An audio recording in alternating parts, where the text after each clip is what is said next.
All right, guys, we need to talk about stretching.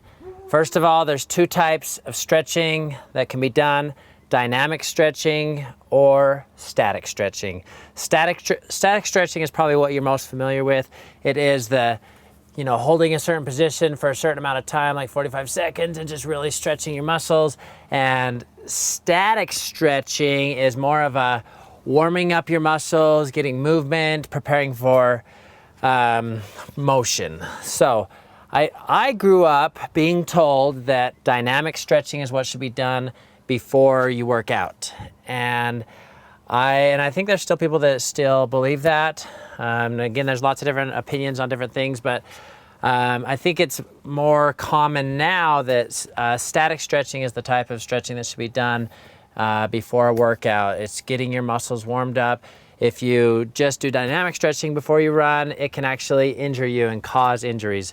So me going through what I'm about to do when I run, and I've been doing this when I was my very fastest and longest distances to even right now. So my basic routine is I'll do 10 of these. I'm walking, doing high leg kicks, do 10 of those, really get the muscles contracting and moving, and then I'll do 10 of these. 1, 2, 3, moving around, do 10 of those, get those going. Then I'll do leg swings, and it helps that I have tried this when I have nothing to lean on, but I'll also do it. I like to have something to lean on, but lean on something. I'll do 10 leg swings. 1, 2, and really get it going. 3, 4, I'll do 10 of those.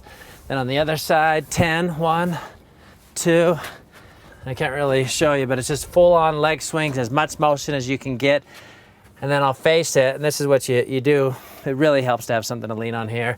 But I'll do 10 of these. 1, 2, 3, both legs. So that is the static stretching. I've been doing basically those 4 things before major races, or just, going around 3-4 miles in the neighborhood. I'll do that. And then after my runs, that is when I do the static stretching. And that's different depending on what you want to stretch. The big things I try to stretch are my calves and my hamstrings. That's where I've always had the most issues. Leaning on things. I think you all pretty much know what you need to do for that. There's a lot of different stretches, sitting down. There's tons of great articles. There's tons of great videos you can find on YouTube for static and dynamic stretching. Find the things that work for you. The big thing is really getting your muscles warmed up before you stress them out. And even walking before you run is a good way to get your muscles warmed up.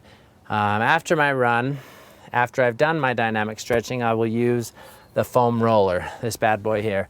And this is a lifesaver. Even if you do no dynamic stretching after, or if you do no static stretching after your run, at least do this. This is the thing that's going to save you. My biggest issues that I've had, initially it was my knee, but then when I corrected my running form, I was able to fix all my knee problems. I haven't had knee problems in 10 years ever since I fixed my running form.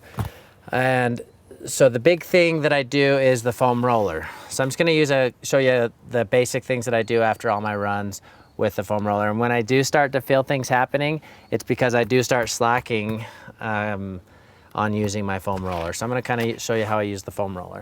Okay, so it's basically, like I said, our mic out. So most of my problems, like I said, happen calves and hamstrings back here. Hamstrings up to glutes. So it's basically you're working it out. Usually I'll start out with both my legs and my body weight on it, just going back and forth. It's not, when you're super tired after a run, it's not something you want to do, because it is a workout with the arms. It takes some strength. And when I want a little extra pressure on one of my calves, I'll lift up the other leg, so all my pressure is on the one calf, and try to do full motion from your ankle all the way to your knee. And you can angle it different sides. You can feel where you need it, and switch legs. And then you can do upper body, the top half, same thing. Do both legs at first, kind of get the muscles going. loosened up, then switch to one leg. And there's a lot of different things you can do. Those are the two spots I usually work on. I mean, you can do the side.